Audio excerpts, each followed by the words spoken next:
Hello, everybody. The Board Game Man here is back again.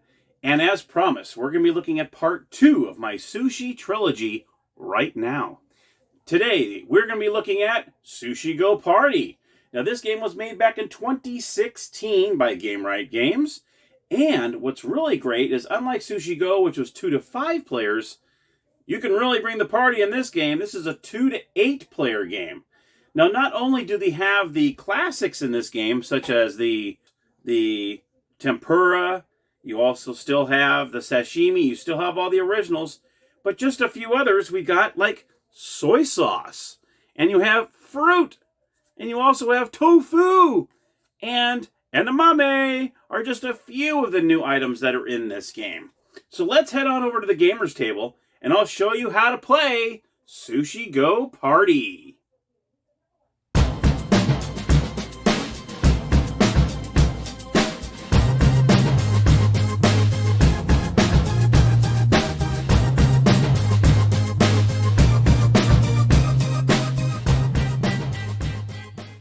Hello everybody, here we are at the gaming table. Here is Sushi Go Party. Let me go ahead and show you the components real quick, and then I'll show you how to play, which is actually very similar to Sushi Go. It's just you have a lot more ingredients, a lot more cards to play, and you can pick and choose which cards you want to play per game, which is really, really cool. Where in Sushi Go, you use all the cards, every single card, but this one has all sorts of special rolls, different appetizers, different desserts.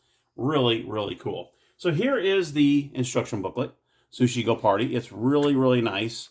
These are the different menus that they actually recommend in the game.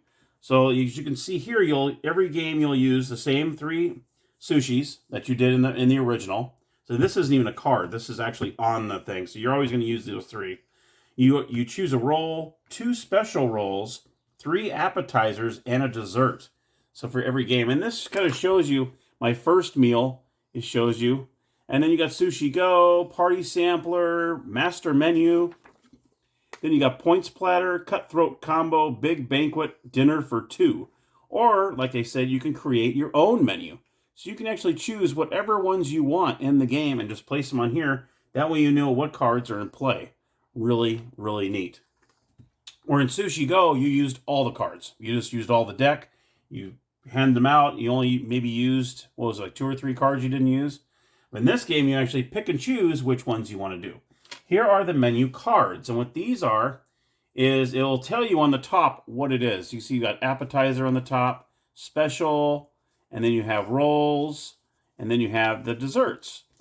And what you would do is you would take one of these cards so you know what you're playing that game, and you'll stick it right in the menu. So that is really cool. So you got those. And then, like you did not have in Sushi Go, you actually have a scoring track. So in this game, you don't have to have a paper and pencil like you had to do in Sushi Go. And here are the little pieces there. And what you would do is you move them around the board. So you have those. And then you have the cards themselves in the tin. What I did was I separated them by each one.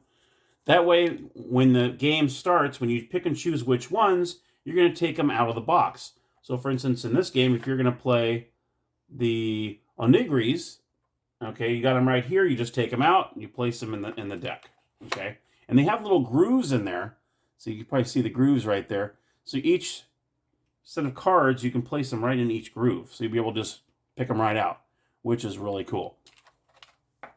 Okay, so let me go ahead and now if you know how to play Sushi Go, it depends on how many players you have.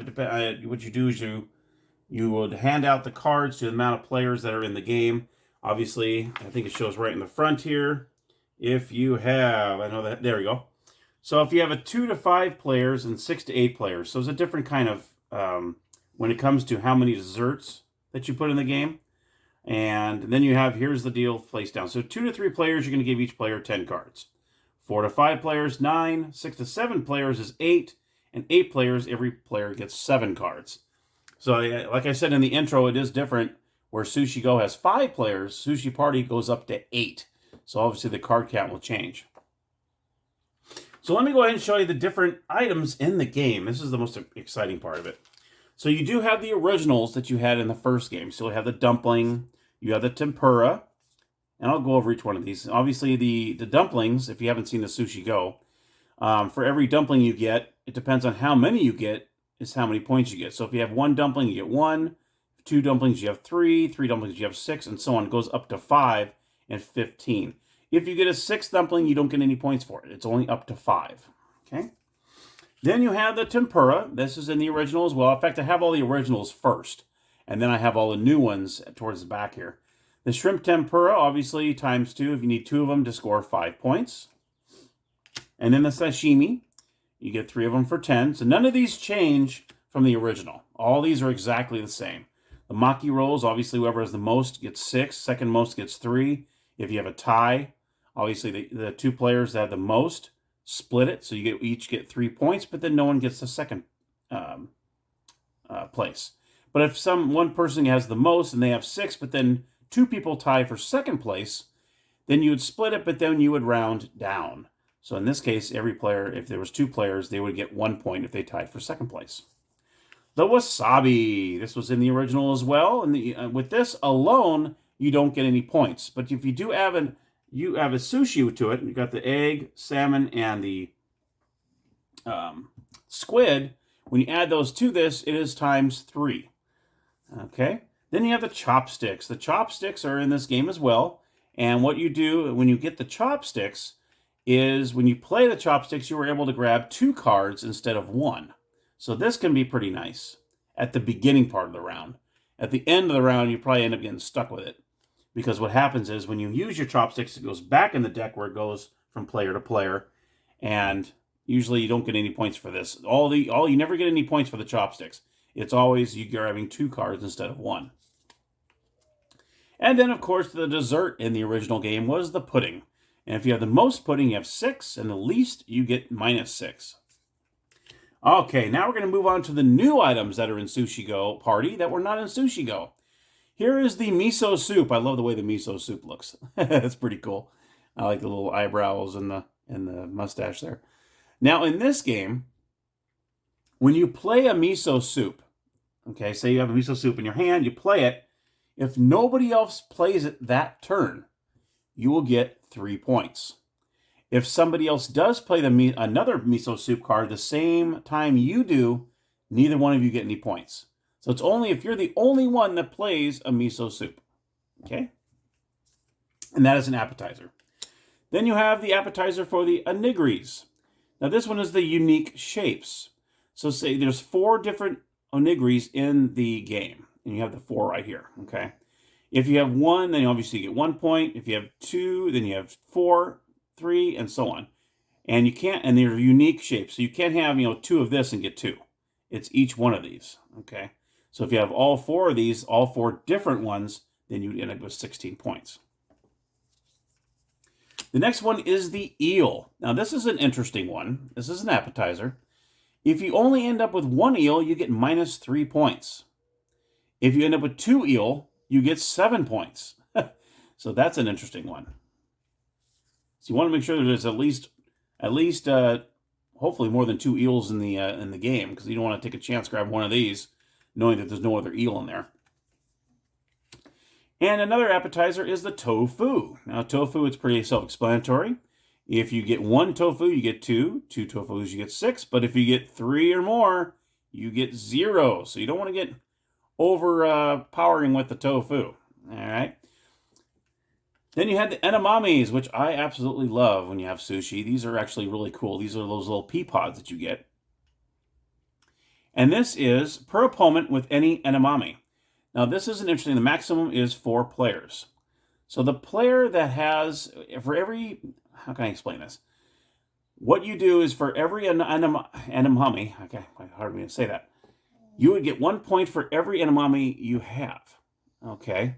So and this is only for 3 to 8 players only. So say one player had 4 edamames, one player had 2, then you would get 4 points for your edamames, and then you would receive 2 points for your other edamame. So that's very interesting how they do this. Okay. Then we move on to the rolls. You got the uramaki. Now this is an interesting way to play it. This is the race to 10 rolls. Okay. So what happens is, if you were the first player to get 10 Uramaki rolls, and let me show you what the cards look like for these. That way I can explain it a little better. Uramaki, let me see where I put those in here. Let me see here. Where are you? Here we are. Uramakis. Now they're like the Maki rolls, where they have the amount of the rolls on the top. Okay, so this would be 3, that one would be 5, that would be 3, this would be 5, and so on. The first player to gather up 10 of these, okay, first player to do so would receive 8 points. And you can see on the bottom it says first is 8 points. You would get those points immediately. So as soon as you get those cards and you have 10 of them, you would discard the cards immediately out of your hand, and immediately on the score tracker you would move your pawn piece 8 places. If you are second place, someone else comes up after you've done yours and they get 10 Uramakis, they would get 5 points. So you would discard the cards you have, and you would immediately move up 5 points. And if you're lucky enough where a third person end up with 10, then they would get 2 points. Okay, so that's how that would work. And what happens is, and it says most remaining at the end of the round scores next unclaimed place. So what that means is, say one player reached 10 Uramakis, okay, and they got the 8 points. They discarded the cards, they got the points, but nobody else reached 10. All right. The next person that had the most Uramakis would get the second place prize, which would be 5 points. And then the third place would get 2. So that's and this is one I had to read a couple times to understand it. So now say nobody ended up getting 10 of them. Nobody. But some people had others. They had maybe one person had 8, one person had 5, one person had 3. That person with 8 would get the 8 points because they had the most. Okay. And then there you got second most would be 5 and 2. But that's how that works. Okay. So very interesting. I thought that was very interesting. Like I said, I had to read that a couple times to understand that. But that's how that works. Okay. Next is the Tamaki. The little Tamaki rolls.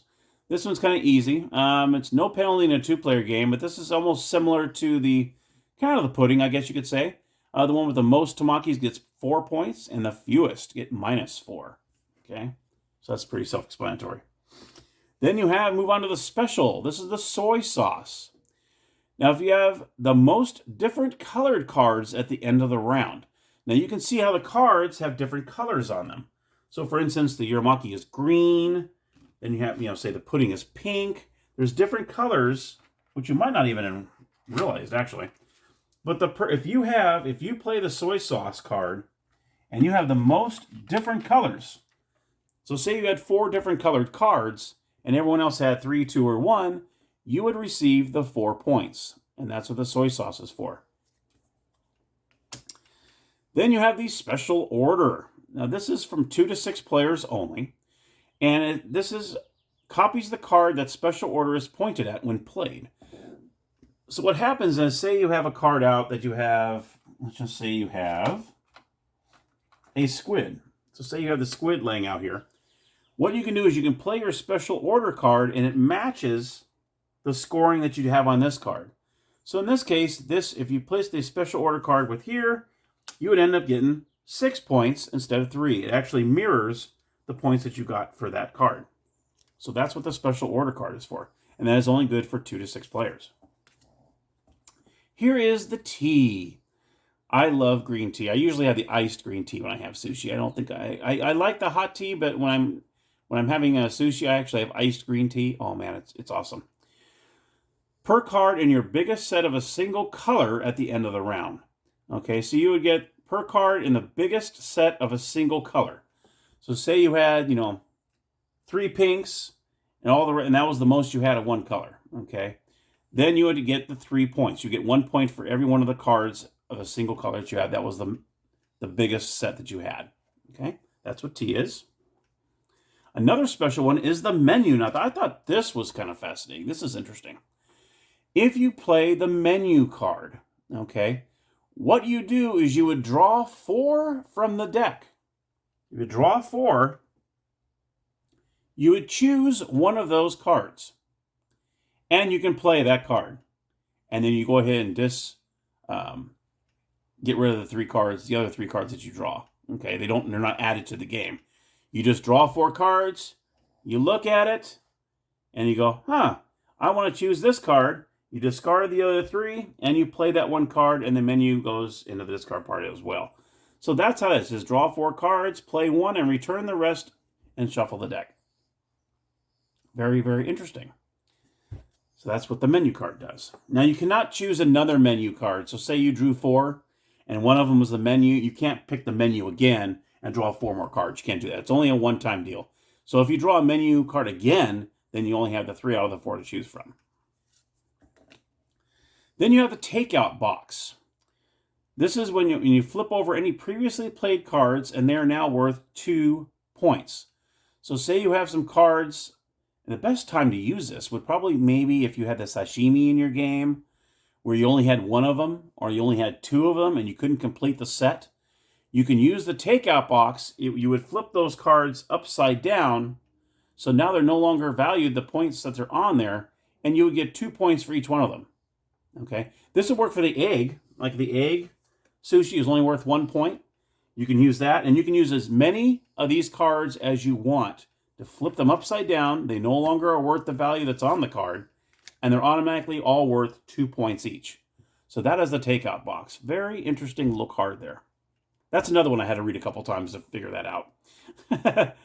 Then you have the spoon. The spoon is one that you keep to use later. This is a 3 to 8 players only. You announce a card. The first player to the left within it, if they have it in their hand, gives it to you. And then you place the spoon in that player's hand. So say there was a squid that you missed earlier in the game, and you really want to get that squid with your wasabi. Say you missed it. Well, if you play the spoon, you're going to say spoon, and then the person to your left, you're going to say, I'm looking for the squid. Okay? So the person on your left is going to look and see if they have a squid in their hand. If they don't, it moves on to the next player. Do you have a squid? No, I don't. Okay, do you have a squid? Yes, I do. I get the squid from them. They get the spoon card in their hand. It gets put back in their hand. Okay, that's how the spoon card works. And like I said, it's only from 3 to 8 players. So if you're playing a 2-player, you don't do that, obviously. But yeah, that's a very interesting card as well. Okay, and now we're going to move on to the green tea ice cream, which I really love. I've had this at sushi bars before. And sometimes you can get the green tea cheesecake. Sometimes they'll have that too. It is so darn good. And when I go there, I have ice green tea for my drink. And then sometimes I'll either have the ice cream or the cheesecake. My wife, Linda, she doesn't have any part of it. She doesn't like green tea at all. So she definitely doesn't like the ice cream and the cheesecake for sure. She doesn't even like the drink. But this one, as you can see here, it says game end at 4.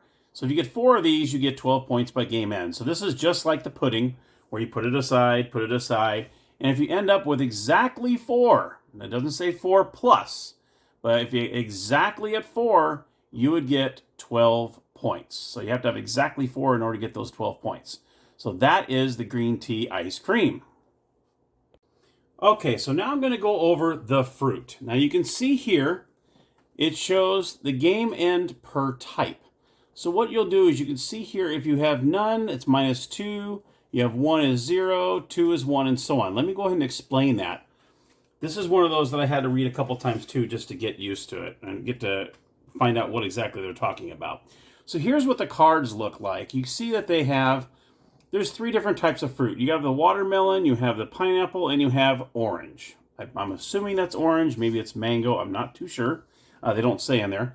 But anyway, that doesn't matter. What we're doing is we're looking at up here. We're seeing what type of fruit we're getting. So you can see on this one, we have 1 watermelon, 1 orange, okay? Then you'll see on other cards, you'll see like this one has 2 pineapple. This one has a pineapple and orange, and so on. So what you're going to do at the game end, you're going to look at all of the desserts that you have. And this is one of those cards, this is a dessert, so you're going to keep it as you go along the game. So you're going to keep it just like you do with the pudding. You put the pudding aside, you do round 2. You put the pudding aside, you do round 3, okay? And with the desserts, what you're going to do is you're going to add up each one of these fruits. Okay, so for instance, if you have, let's just say you have 3 watermelon. You have 3 watermelon. You're going to look on here, and you can see times 3, you would get 3 points. Say you had 2 pineapple. So you have 2 pineapple, you're going to get 1 point. Now say you don't have any orange. You don't have any oranges, you're going to get -2. So that's how that works throughout the whole game. He says, game end per type.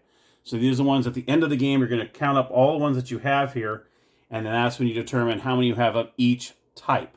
So you can get some good points here if you can manage to get a few of each. As you can see, it could be pretty good. Get some good points for your dessert, especially get 5+, 10 points just for one of the fruits alone. That's pretty cool. Now, so if we take a look at the menu board, you can see, depending on how many players, is how many desserts are going to be per round. So you can see here, if you have a 2 to 5 player game, round 1 will have 5 desserts in it. Okay. Then round 2, you're going to put 3 desserts. And then round 3 will be 2. And you can see it's a little different for 6 to 8 players.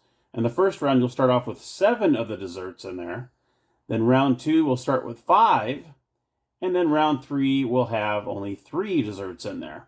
So you can see you definitely want to get some desserts in that first round if possible, because it just kind of dwindles and dwindles and dwindles until the third round. Well, there's not too many left in there. So you want to get it while the getting's good. So, and that is the desserts. And that is all the different cards that are in Sushi Go, or Sushi Go Party, I should say. And you play it the same exact way as Sushi Go, where you start off by, you give everyone their cards, you take one, you pass it around to the next person, you take one, pass it, take one, pass it. Just like the last episode. So I wanted to show you the differences between the Sushi Go and the Sushi Go Party. Is you have a lot more items to choose from, which I think is really cool, because this game, you can play it a billion times. You can change up the rolls, specials, appetizers, desserts. It'll be different every single time.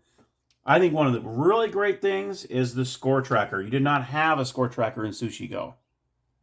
So that's great. No good old-fashioned pen and paper. You can actually use these right away. So, and that, my friends, is Sushi Go Party. I hope you enjoyed the episode. If you did, please click on the like button. And if you'd like to subscribe to the channel, that'd be wonderful as well. I always love seeing the subscriber count. And until next time, thank you so very much, and happy gaming.